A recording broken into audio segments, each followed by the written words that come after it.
Hello, and thank you everyone for taking the time this morning to join us. My name is Tristan Pulido, and today we're going to be talking about another rounds of updates to the reporting process under the California Air Resources Board Refrigerant Management Program.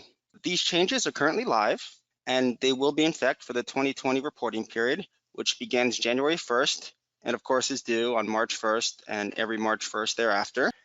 We don't expect this presentation to take very long, so we'll keep everyone on mute and take questions at the end of the presentation.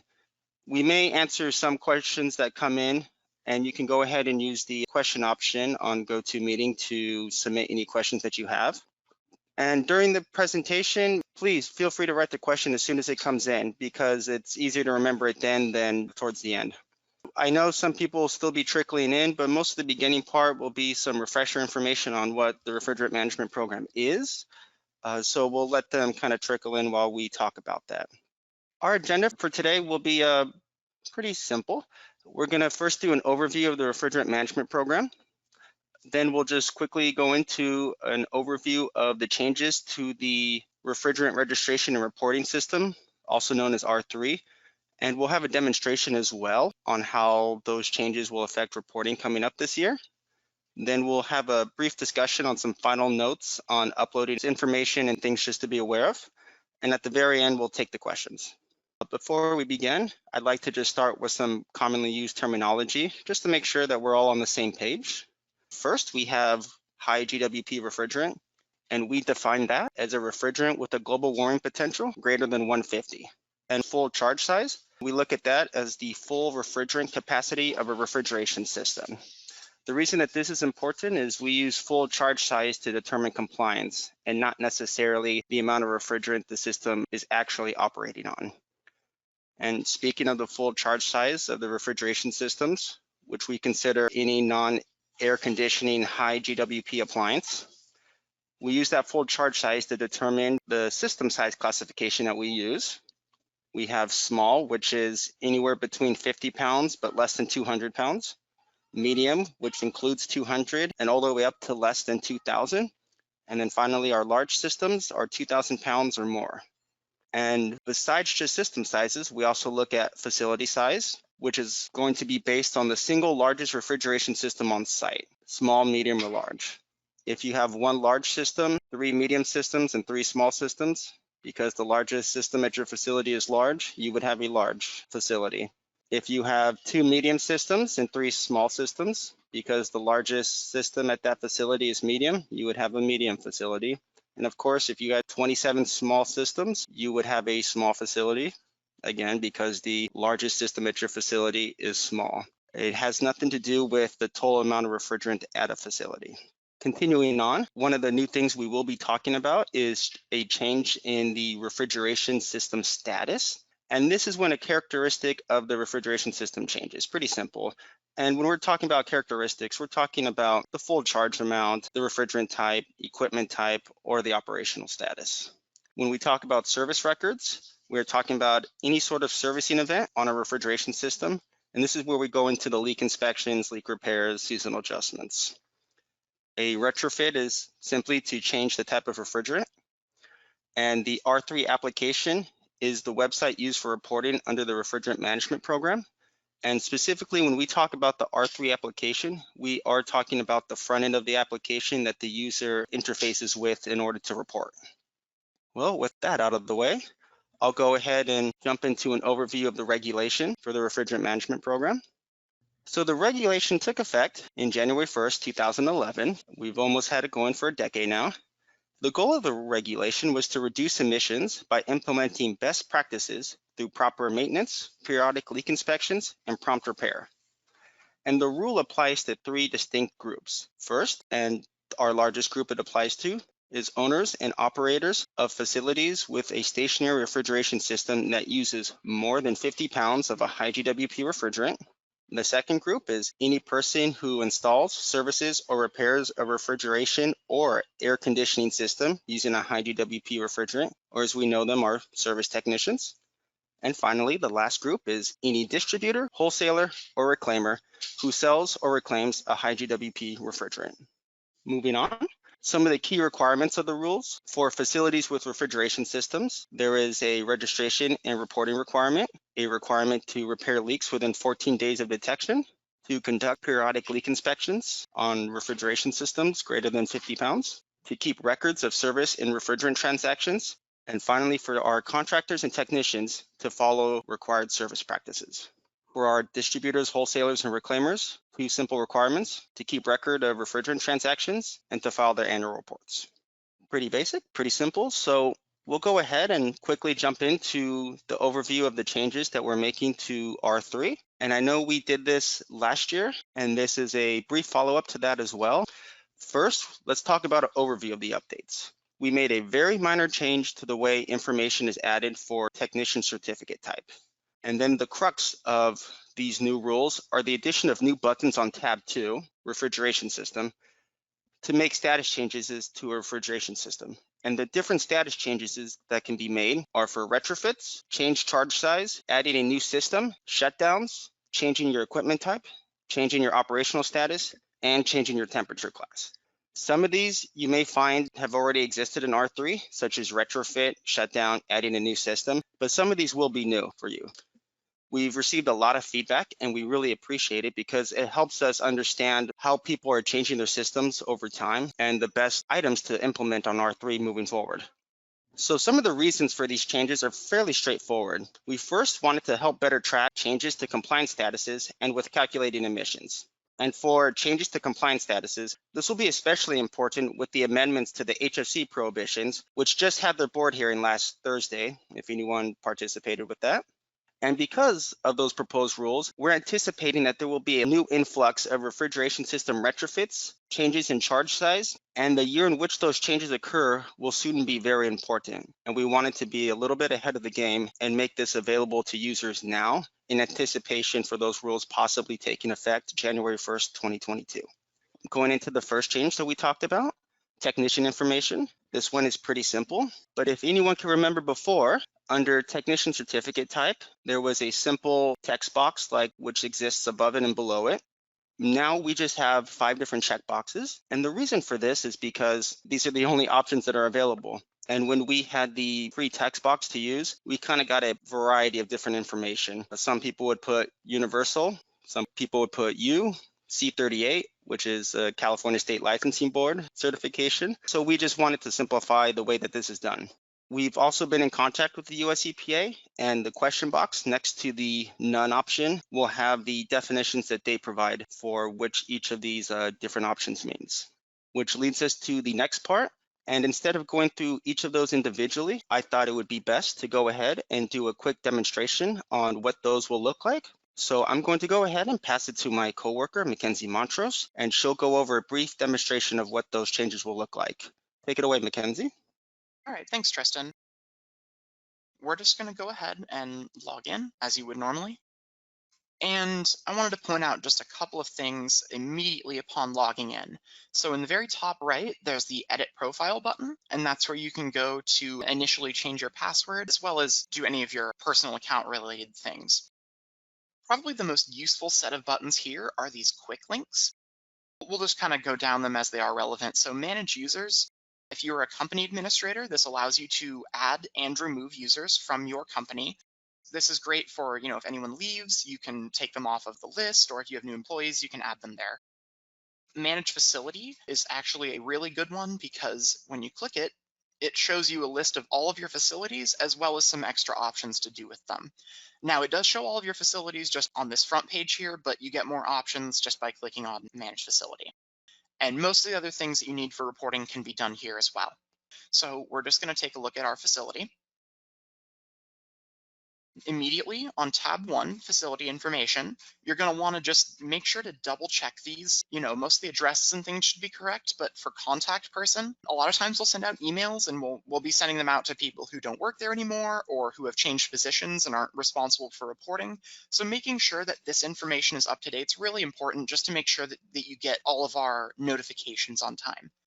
Another important button right on this page is this View Company Detail button, and this allows you to change the contact information as well as anything else you need to for the overarching company, not just the facility. So go ahead and make sure that these two on tab 1 are up to date. Now we're going to actually get into the changes that Tristan was talking about. On tab 2, as normal, it shows you all of your systems. And previously, the only buttons here were Add New and Shut Down. So we're just going to go through these one by one, and we're going to start with the most complicated one, Retrofit, because it contains a lot of the information that's required for the other buttons. So I've selected the system and then clicked on Retrofit. Now immediately you can see all of the current information for your system at the very top, so you don't have to do any clicking back and forth. First off, it's just going to ask for when the retrofit happened, put in that date, the new refrigerant type. So the retrofit is changing from some old refrigerant to a new one. Let's go ahead and look for 448A.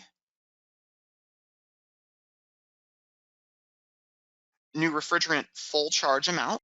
This is what will actually determine your compliance for the unit. So the old refrigerant unit was at 1,800 pounds. So let's just put this at 2,050. Amount actually charged into the system. This can be different from the full charge amount. Some systems can run on less than the full charge. We're just going to go ahead and say, so amount of refrigerant recovered from the system. This is when you go to remove the old refrigerant and your technician evacuates it into a cylinder, and how much was actually recovered. Now, we're aware that this isn't always the entire charge, so just whatever you did actually recover goes here. These will reflect in your service records, as we'll go to see. So we'll just be optimistic and say we got the whole thing. The amount of refrigerant sent to a reclaimer, if you keep it all on site, that would just be 0. But for any of the rest of that you are sending to a reclaimer, you use that number. We can say that we sent 1,500 pounds to the reclaimer. Technician information, as Tristan went over, we'll just use my good friend Todd.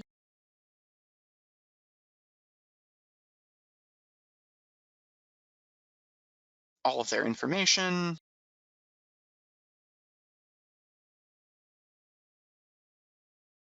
And the means by which the charge was determined. So you have just a number of drop-downs here, and your technician will be able to select the best one.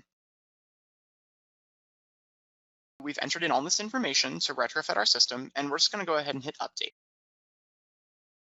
Yes, service record refrigerant type has been changed with a new refrigerant type. That's what the retrofit is. We want to continue.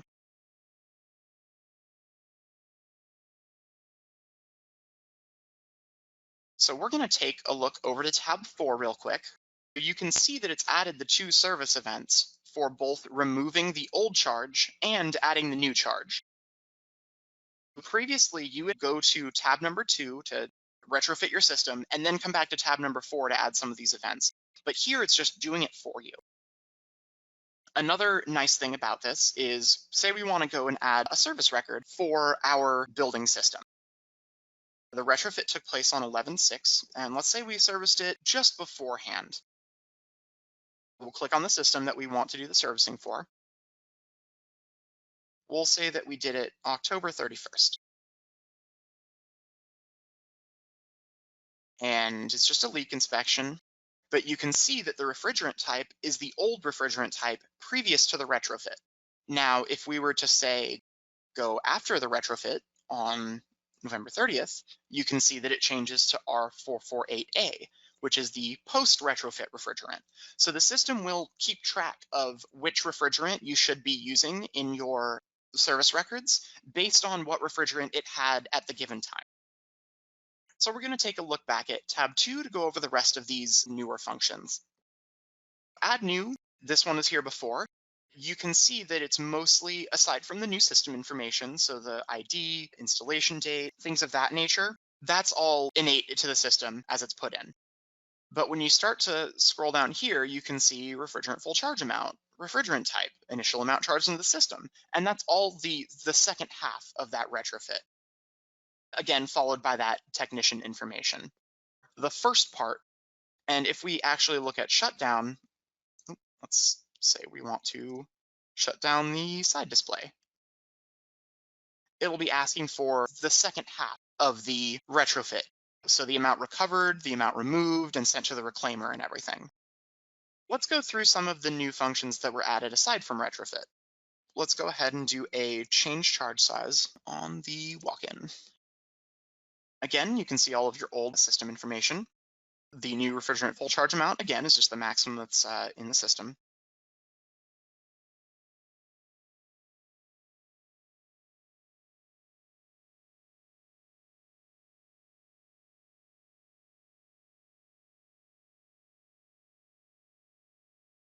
And again, we can go back to leak inspection and service, see our change charge size has taken effect, and the service record has been appropriately updated. Let's just go through the rest of these. They require basically less information than the retrofit, but they'll each require some additional information. So for change equipment type, that's something that's pretty rare. Usually you'll see it on an integrated system that is both AC and some sort of process refrigeration, changing from one to the other or to both. So let's just say this one is AC unit.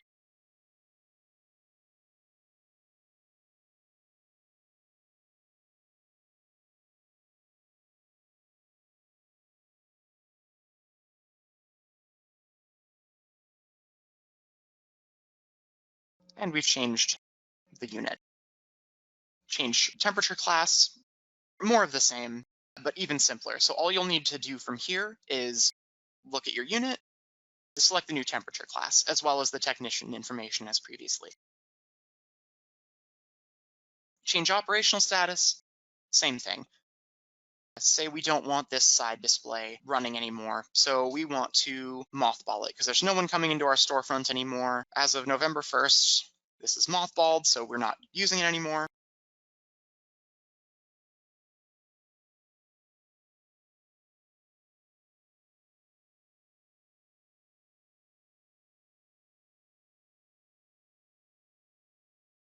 So now it's been mothballed at that date. Our system will know to reflect the servicing record requirements for those. Again, all of these things that we've done on tab 2 have some sort of refrigerant change or just any action will reflect on tab 4.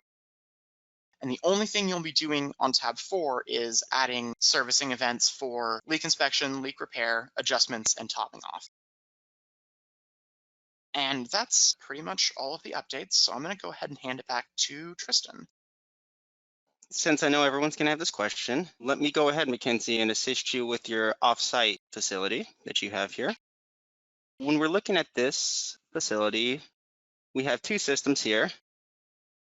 Let's go ahead and answer the ALD question. Since we do have a medium facility here, I will go ahead and click no. And we'll go ahead and jump to tab 4 and show that besides the initial refrigerant charges, we don't really have any other servicing records here. What I would like to do is do a batch upload to show how this integrates with the XML process.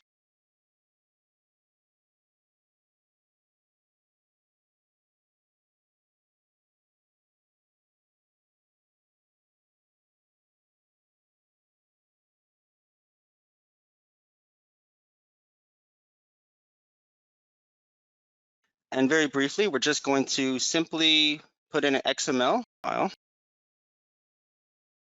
We want to add a new system, retrofit another system, and shut down the last system. And we'll throw a couple leak repairs in there to give an idea of what this would look like. The upload has been successful. So let's go ahead to our facility. And if you remember, we had two rack systems there. The goal was to retrofit one, shut down one, and add a new one.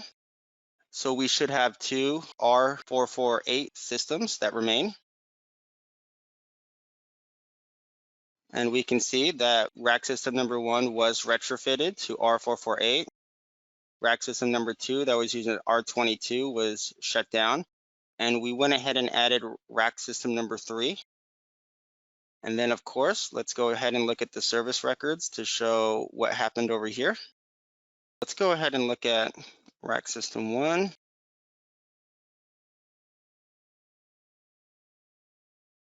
And we can see that on rack system 1, we had the initial refrigerant charge down here of 404, which is what it was initially using. We had a leak repair of 404. Then we had the retrofit on the XML upload that went ahead and changed it from 404 and added 448. And then we had another leak repair afterwards, and that is showing R448 on there. And then we can go ahead and go to rack 2.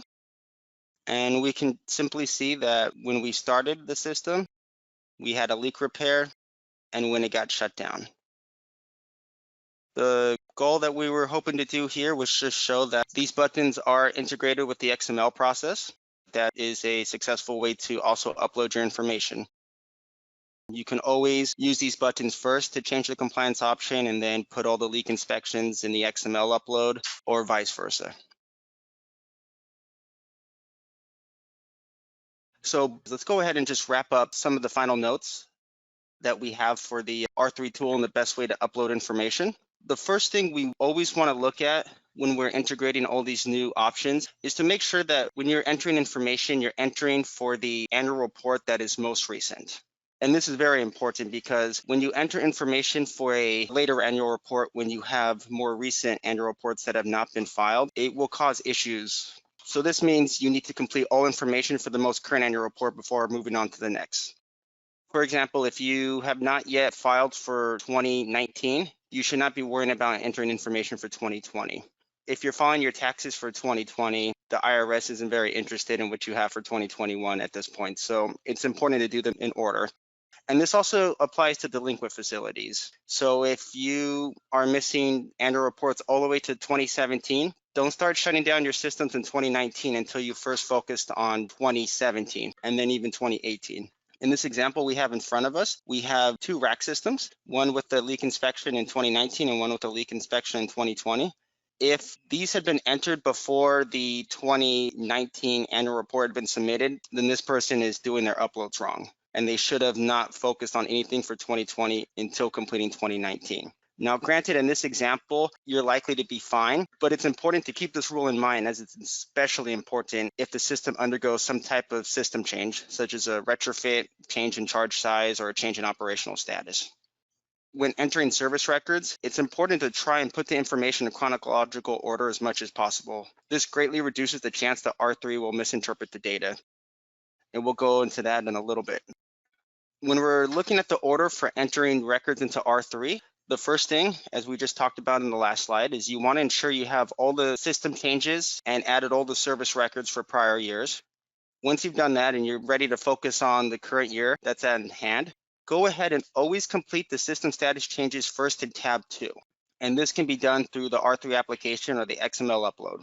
Once that's done, you'll then want to go ahead and input the service records into tab 4. And this step again can also be done through the R3 application or an XML upload. Steps 2 to 3, while on the R3 application, should be looked at as distinct steps. They can both be completed in a single XML upload. And if a person wants, they could decide on step 2, they want to complete those steps through the R3 application manually, and then complete all the steps in steps 3 through the XML upload, or vice versa. Either one is acceptable. As a general rule of thumb, when you're in doubt, always follow things in the chronological order of events. The last thing I want to talk about are errors in R3, and specifically if your company has identified that some information is misreported in R3. And it happens quite often, and the first step you should do is go ahead and notify RMP staff, because generally it's only going to be RMP staff that can fix those errors. We get lots of calls about this. So for example, let's say I added a system with 6,500 pounds of R448A, and I only meant to add 650 pounds.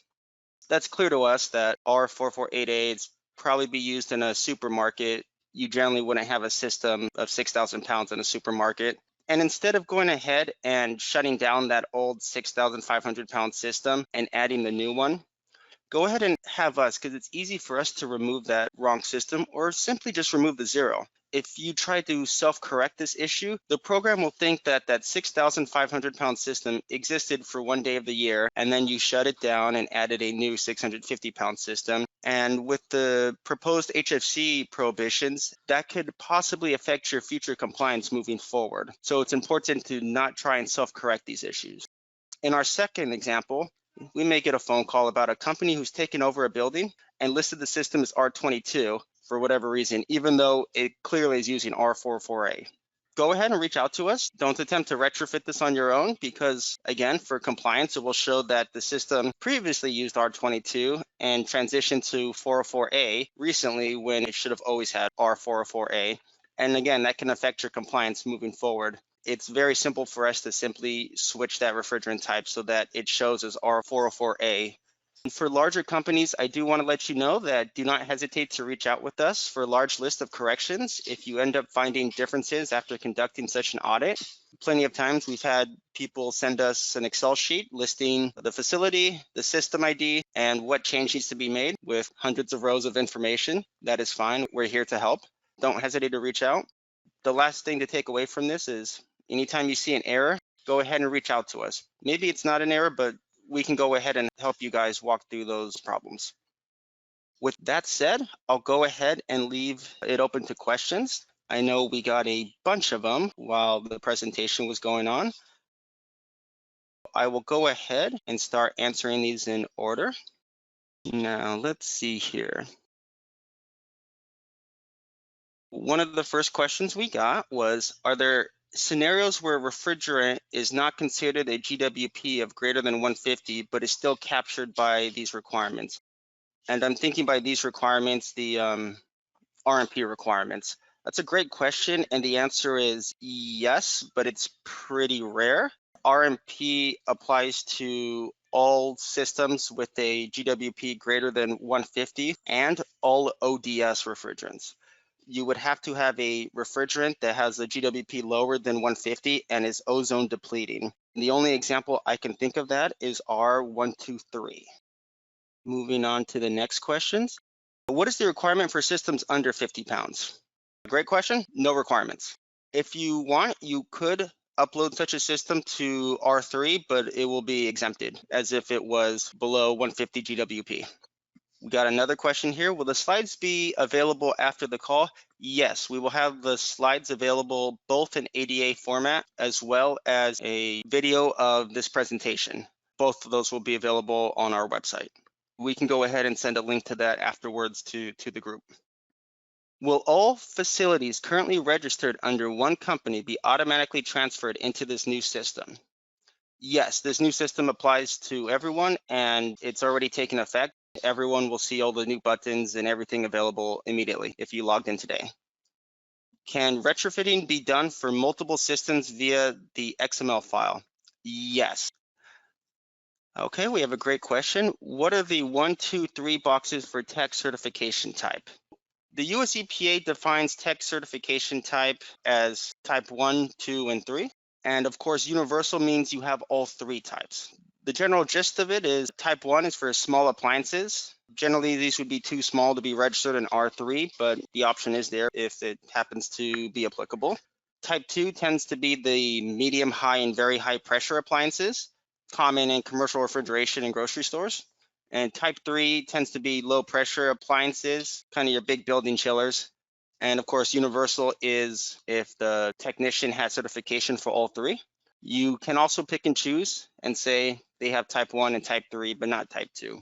We also have none there as an option because for leak inspections, our rule does not require a US EPA certification. In that scenario, none would be an appropriate answer to provide. The next question we have here is, I have an ALD at my site and it does not get calibrated yearly. However, we perform monthly leak inspections at our site. When we upload an information on the website, I received email telling us that the requirement, but after speaking with the person at your customer service line, they told me to ignore it. Go ahead and respond to us individually if you want to know about that. Generally, the way the site's meant to work, ALD is required for a large indoor or partially indoor system. If your system falls in that category of being partially indoors or fully indoors and has 2,000 pounds or more of refrigerant, it's generally going to require an ALD, and it's going to require that calibration as well yearly. If it falls outside that classification, the ALD could be used in lieu of leak inspection requirements, but it's not mandatory. And if you have the ALD uploaded with no ALD calibration, but you're still conducting leak inspections, then you'll still be good, as it's an either or. For anyone who has specific questions, please go ahead and send us your individualized questions and we can look at them specifically. I think this is a great question here. Under location, can you please explain when indoors, outdoors, and partially indoors and outdoors should be selected on a refrigeration appliance?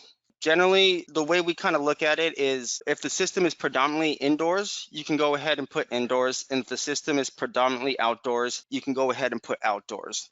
Generally speaking, you're never going to have a condenser be indoors, except maybe in some sort of specialty chillers. And on the same flip side, you generally won't have your evaporators be outdoors, again, with some minor exemptions. So a significant portion of your system is outdoors, most of the piping, all the other components, except a few evaporators that are indoors, go ahead and mark that as outdoors, and vice versa. If you're some supermarket chain and all your piping, all your components are indoors and you just have a condenser that's outdoors, you can consider that outdoors. When you kind of have a solid mix where a significant part of the piping is both indoors and outdoors, as well as some of the components, especially some locations may have their compressors outdoors as well, then you'd want to use the partially indoors and partially outdoors option. If we've already submitted a few months ago, do we have to do another submittal to reflect all these changes? We are a small facility. Any changes that were done prior to these going live, nothing has to be done on that. This is for all information being inputted today and moving forward. Is the mapping for all the new features in the XML example available? Thank you. We plan to have the XSD available later this week.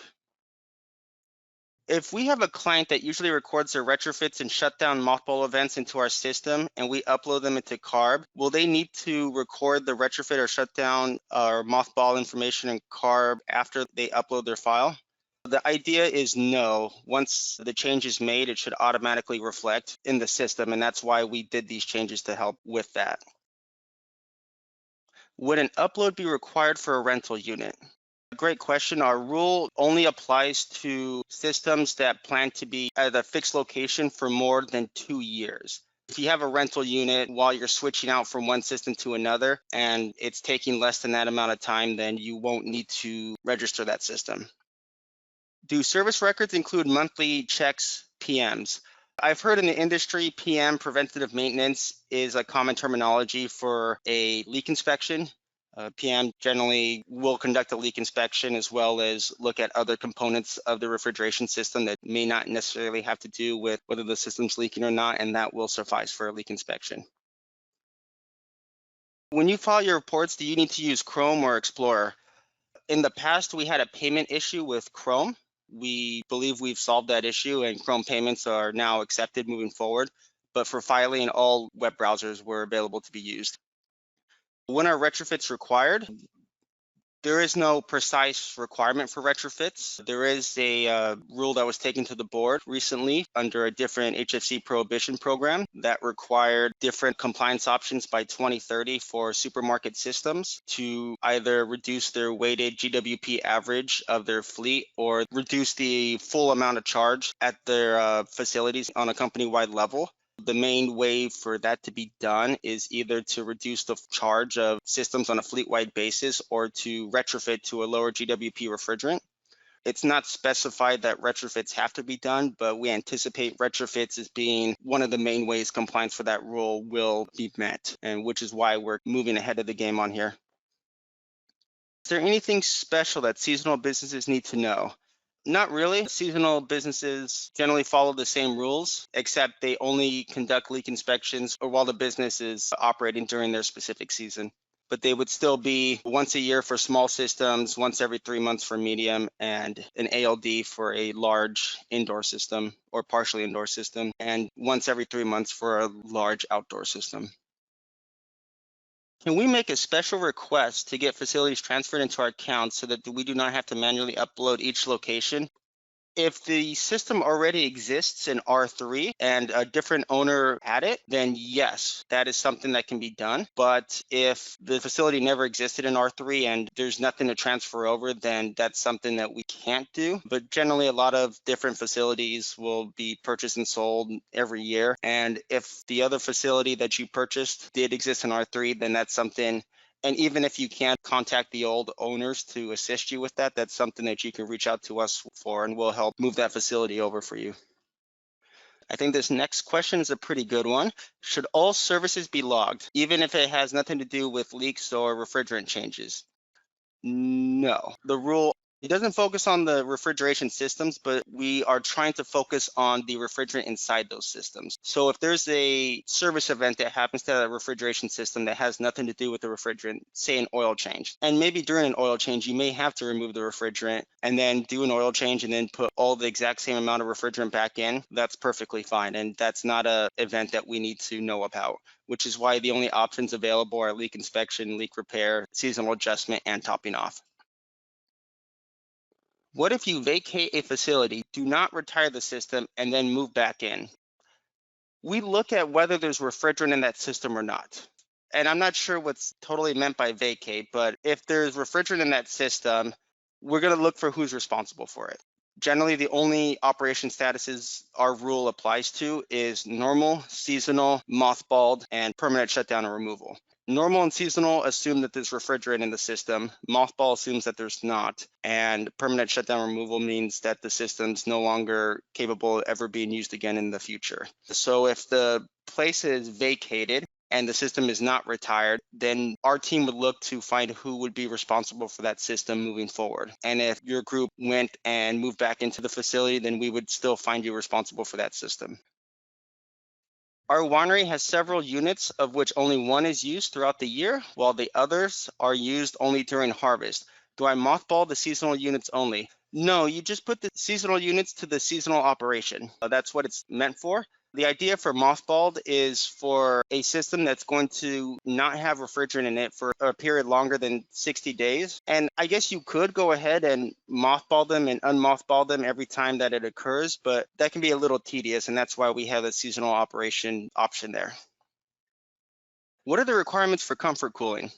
For the RMP program, rules for comfort cooling only apply to technicians, distributors, and reclaimers. For the purposes of this presentation, comfort cooling systems don't apply. If somebody would like to upload their comfort cooling systems to R3, they can, and as long as they identify the equipment type as some sort of air conditioning unit or air conditioning chiller, the system will exempt it. We did this because it was easier for a lot of people to go ahead and simply upload older systems as opposed to trying to cherry pick out the AC system. So we went ahead and made it easier for people to upload and then have them exempted. For systems under 50 pounds, your site says that we have to upload yearly inspections. Is this correct? No, for systems under 50 pounds, there's no requirements. Same thing for air conditioning units. Is there a deadline for when an entry must be entered after a leak test is performed, or is once a year okay? If so, by what date? There is only one requirement to upload all the information for the prior year by March 1st. There is no requirement that if a leak inspection is done in February that you must upload it in the next 3 months or anything like that. If you conduct a leak inspection in February, it must be uploaded once a year by March 1st of the next year. Are there any exemptions for refrigerants only used in comfort cooling? Yes, refrigerants used in comfort cooling are completely exempt. Refrigerants with a GWP less than 150 that are not ozone depleting are exempt. Refrigerant systems 50 pounds and under are also exempt. If my company is looking to rent portable refrigeration, are we required to report these, or do we fall under the companies we are renting from? Generally, and I think I talked about this earlier, you would be required to report them if you had them for longer than 2 years, and they are meant to stay at a location for that period. Our rule applies to stationary refrigeration systems, so stationary being the key word here and the definition to that.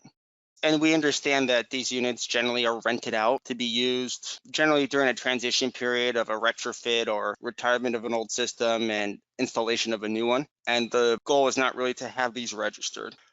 But if the system is used long-term at a place, then yes, they would need to be registered.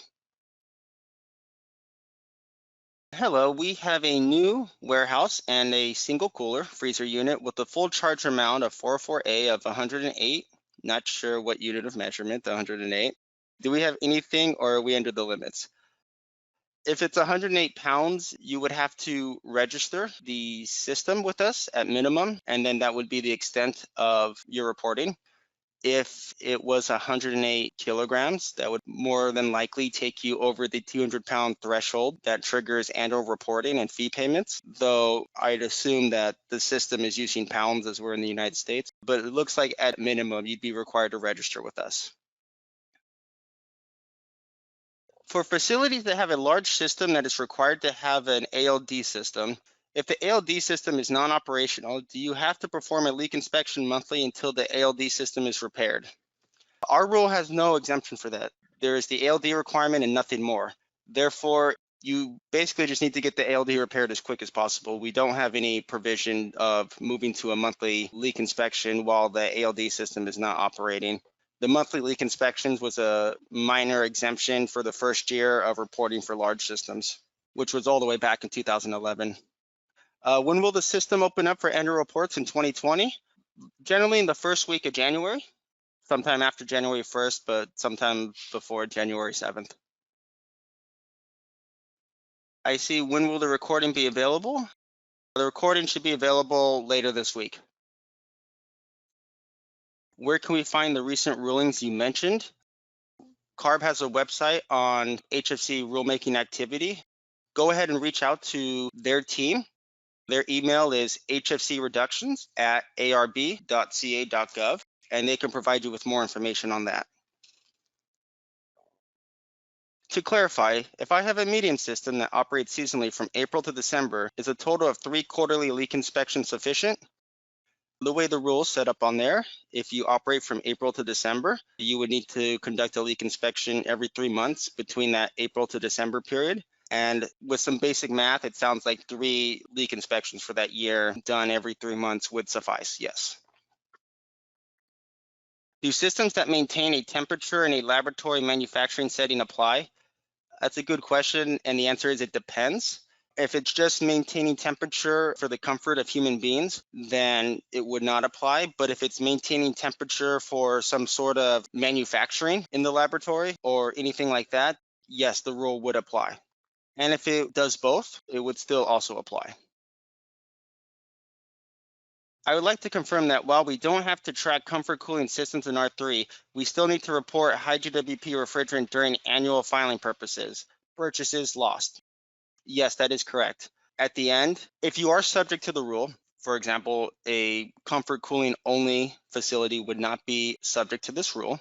But if you had some refrigeration systems that were subject to this rule and you also had air conditioning systems as well, at the very end of filing the annual report, you would also include your comfort cooling refrigerant purchase and use as well. What is the actual day that the 14 days starts? The 14 days start when you reasonably should have known. If a technician informs you that there's a leak, I think it's easy to argue that you reasonably should have known. There's other factors that work towards that as well. If for some reason the system can no longer maintain temperatures or your ALD system notifies you that there potentially may be a leak, then I think it would lead person to reasonably know that there probably is a leak, and that would trigger the 14 days.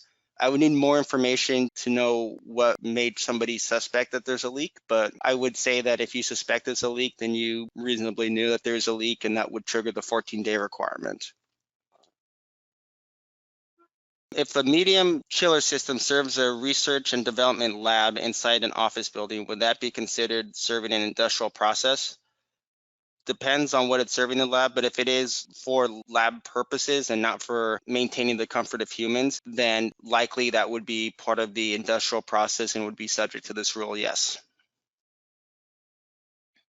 If you have an ALD system for units that are supporting comfort cooling, is that ALD also exempt from reporting? Yes, it is. We have rules in the program to prevent ALD systems from being counted when they're only connected to a comfort cooling system. How does the rule apply to data centers providing comfort cooling for computer racks? The same it does for comfort cooling for people. This rule does not apply when refrigeration systems are used for data centers. Is there a document that has all the requirements laid out that we can receive? Our website has all the information on this program. And our final question is, we have a small system that is registered in R3. Is an annual leak inspection of some sort required or not? For small systems, an annual leak inspection is required, but it is not required to be reported. Therefore, there's that nuance that you must conduct the annual leak inspection, but you do not have to actually report it to us if all you have is a small system. Once you have selected a facility, what is the purpose of the drop-down at the top right of the screen for that year? That appears to be new as well. That was implemented last year, but that is used just to show your compliance for a given specific year, and it manipulates the colors on each tab to show what the compliance was. Previously, the compliance would only show the most current year. So if you wanted to look at what your compliance looked like for 2 years prior, you'd use that drop down to go ahead and show you. If an owner has a third-party servicing contractor who is responsible for shipping the permanently removed refrigerant for reclamation or destruction, is the owner still required to provide the total shipped for reclamation or destruction as part of tab 5 annual report? Yes, because it's the amount you sent to your contractor. That's what we're looking for on tab 5. What that contractor did afterwards, you're likely not going to know, and that's not what we're asking for, just simply what you gave to your contractor. Is CARB currently conducting inspections for enforcement during COVID? My understanding is there is some inspections being done during COVID, yes. And there is a protocol to make sure that both CARB staff are safe as well as for everyone else. For specific air districts, you'll have to refer to them. Some do have something in place, some don't, and I don't know specifically their rules for that. On the tab 5 file annual report, should total charge include the initial amount of refrigerant charged into the system? Yes, it should. If you have a service event that spans multiple days, should the event be recorded on one event in the R3 or multiple events? Generally, it can just be recorded in one event.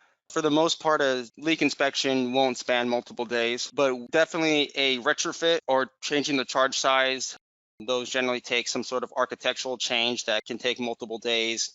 Even a leak repair may also take multiple days as well to complete. And generally, we're looking for the day that the refrigerant was recharged back into the system, whether that's the new refrigerant for a retrofit or the old refrigerant for a leak repair.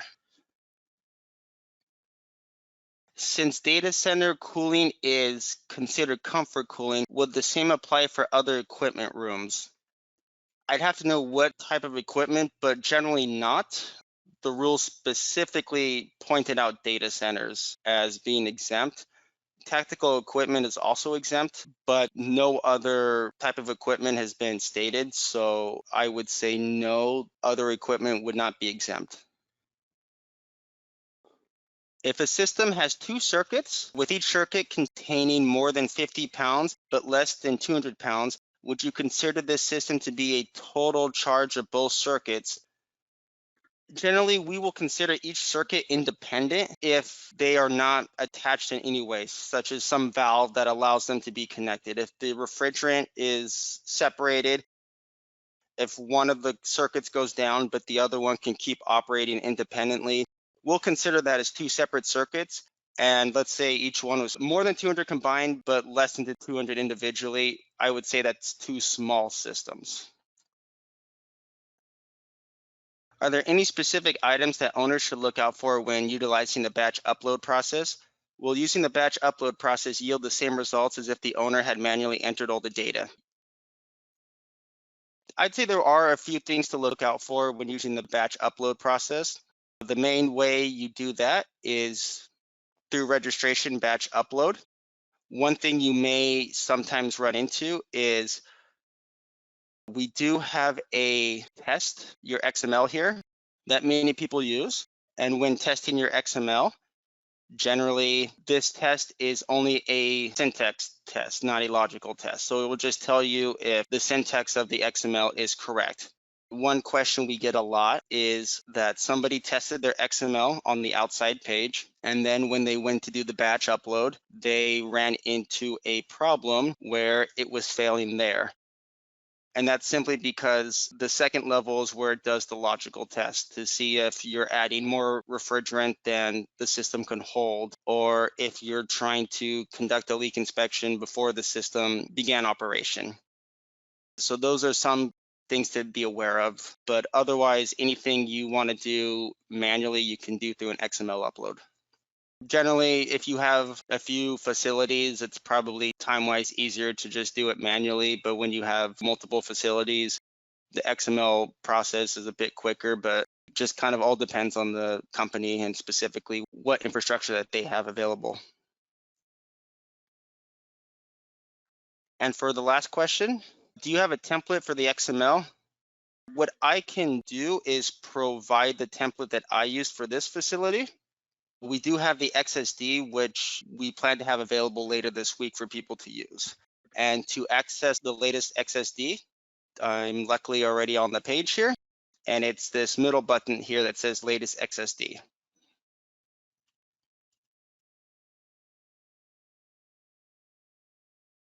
All right, I don't think I'm seeing any more questions. Let me just go ahead and make sure. Not seeing any other ones. Yeah, thank you everyone for coming. I appreciate the time. And if you have any further follow-up questions, feel free to just go ahead and reach out to us specifically. I hope everyone has good luck reporting this year, and thank you for coming.